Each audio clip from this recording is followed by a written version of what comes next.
নামাজ চলবে কোরআন দিয়া, সমাজটাও চলবে কোরআন দিয়া। একমত না দ্বিমত? নামাজ চলবে কোরআন দিয়া, বিচার চলবে কোরআন দিয়া, একমত না দ্বিমত? নামাজ চলবে কোরআন দিয়া, দেশটা চলবে কোরআন দিয়া, একমত না দ্বিমত? যারা একমত পোষণ করেছেন তারা ইমানদার, খাঁটি ইমানদার। যারা দ্বিমত পোষণ করবে তারা হলো মুনাফিক বেঈমান। কথা ঠিক না ঠিক? আল্লাহ আমাদেরকে এই কথাগুলি বুঝার তৌফিক দান করেন। আমার কথা, এই কোরআনের কথা যদি মোবারকুল্লাহর বিরুদ্ধে যায়, শুনতে রাজি আছেন তো ইনশাল্লাহ? কোরআনের কথা যদি আমার বাবার বিরুদ্ধে যায়, শুনতে রাজি আছেন? কোরআনের কথা যদি আমার দলের বিরুদ্ধে যায়, শুনতে রাজি আছেন? কিন্তু দুর্ভাগ্য হলো কোরআনের কথা যদি আমার দলের বিরুদ্ধে যায়, আমার বাবার বিরুদ্ধে যায়, তখন আমি আর সেটা আলোচনা শুনতে কি রাজি নয়। যেন একজন সুদের সাথে জড়িত, সুদের বিরুদ্ধে কথা কোরআনে আছে না নেই? যখন সুদের আলোচনা হবে তখন তার কাছে ভালো লাগবে না খারাপ লাগবে? হ্যাঁ, খারাপ লাগবে। কথা ঠিক কি না? যে বিচারক কোরআন দিয়ে বিচার করে না, কোরআন দিয়ে না বিচার করলে শাস্তি আছে না নেই? এই বিচারকের সামনে কোরআন দিয়ে বিচার করতে না করলে, শাস্তির কথা বললে সে খুশি হবে না বেজার হবে? আল্লাহ এই কথাগুলি আমাদেরকে তন্ন তন্ন করে বোঝার তৌফিক দান করেন। আমি ভূমিকাতে আর বেশি যাব না, যেহেতু অল্প কয়েক মিনিট সময় আছে। আমি পবিত্র কোরআনের সূরা আনামের 68 নম্বর আয়াতটা তেলাওয়াত করছি। সেই আয়াতের ভিতরে আল্লাহ বলছেন, ফালা তাকুত বাদা যিকরা মাল কওমিজ জালিমিন। বাবার তো হলো জালিমের সাথে বসা যাবে না। কার সাথে? কার সাথে বসা যাবে না? হাত উঠেন। 5 ব্যক্তির সাথে বসা যাবে না। কয় ব্যক্তি? সবাই বলেন কয় ব্যক্তি? 1 নাম্বার, জালিমের সাথে বসা যাবে না। জালিম কারা? আমি পুরা কোরআন ঘেটে দেখলাম 30 রকমের জালিম আছে। কয় রকম? তার মধ্যে এক রকম, 1 নম্বর জালিম যে ওয়ামান লাম ইয়াহকুম বিমা আনজালাল্লাহ ফাউলাইকা হুমুজ জালিমুন। 1 নম্বর জালিম সূরা মায়েদা আয়াত নম্বর 47। 1 নম্বর জালিম হলো সে যে কোরআন দিয়ে চালায় না। যে কি দিয়ে চালায় না? যে কোরআন দিয়ে চালায় না সে 1 নম্বর জালিম। এবার যে কোরআন দিয়ে চালায় না সে যদি 1 নম্বর জালিম হয়, তারা যারা তাকে যারা সাপোর্ট দেয় তারা কত নম্বর জালিম? কথা বলে না কেন? ওয়ামান লাম ইয়াহকুম বিমা আনজালাল্লাহ ফাউলাইকা হুমুল কাফিরুন। সূরা মায়েদা আয়াত নম্বর 44। যারা কোরআন দিয়ে চালায় না তারা হলো বেঈমান। তারা কি? এখন যে কোরআন দিয়ে চালায় না সে যদি বেঈমান হয়, তারা যারা সাপোর্ট দেয় সে কি ইমানদার না বেঈমান? ওয়ামান লাম ইয়াহকুম বিমা আনজালাল্লাহ ফাউলাইকা হুমুল ফাসিকুন। যে কোরআন দিয়ে চালাবে না সে হলো ফাসিক, সে হলো দাগী আসামি।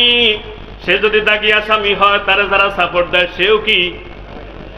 এবার বলেন তাইলে এক আয়াতে বলল সে বেঈমান, এক আয়াতে বলল সে জালিম, এক আয়াতে বলল ফাসিক।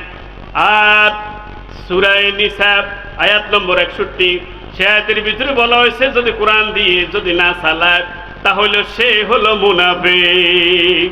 ওয়াইজা কিলা লাহু তাআলাউ ইলা মা আনজালাল্লাহু ইলার রাসূল রাইতাল মুনাফিকিনা ইয়াসুদ্দুনা আনকা সুদুদা। হাবিব যখন তাদেরকে কোরআনের দিকে আহ্বান করবেন, কোরআনের আইনের দিকে আহ্বান করবেন, তখন মুনাফিকগুলি কোরআন থেকে সরে যাবে।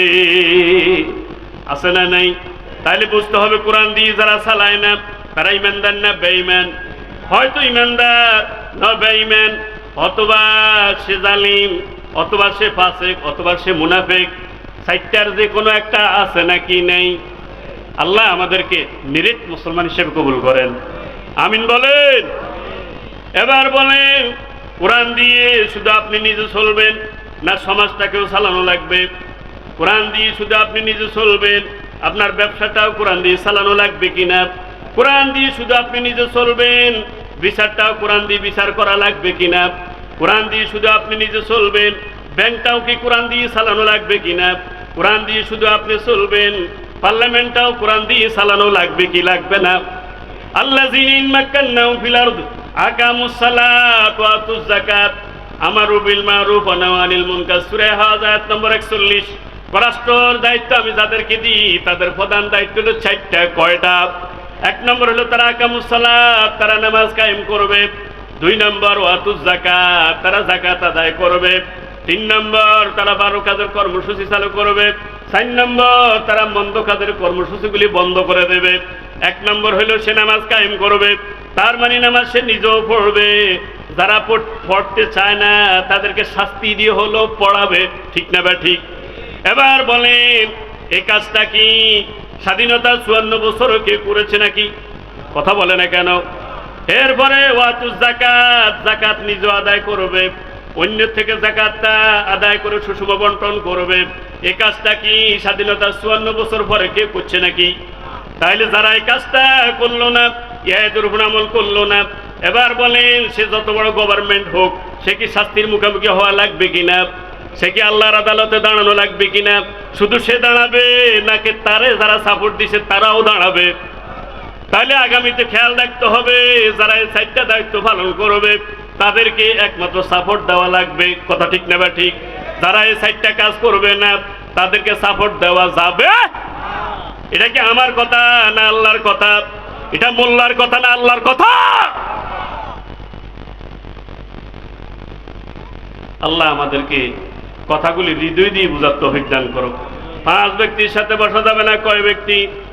1 নাম্বার জালিমের সাথে বসা যাবে না। কার সাথে?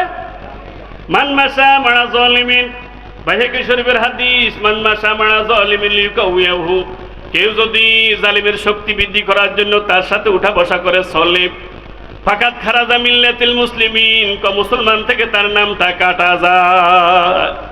ন্যাশনাল আইডি কার্ডে তার নাম মুসলমান, জন্ম নিবন্ধনে তার নামটা মুসলমান, জায়গা জমিনের দলিলে তার নামটা মুসলমান, নেকা রেজিস্ট্রিতে তার নাম মুসলমান, কিন্তু আল্লাহর দপ্তরে তার নামটা মুসলমান নয়।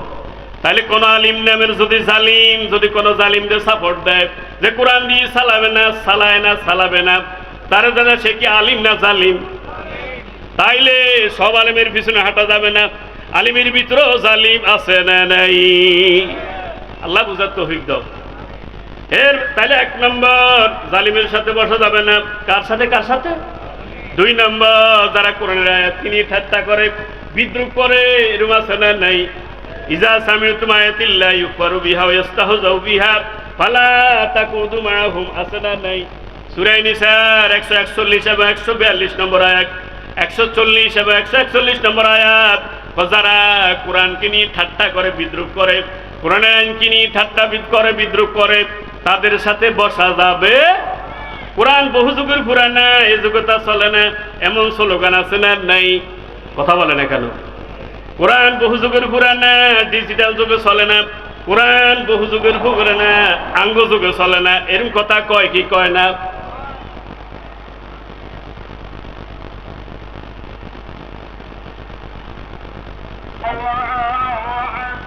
সবাই বসা থাকেন, আমরা একসাথে জামাতে নামাজ পড়ব 7:30টা। বসি থাকবেন কেন?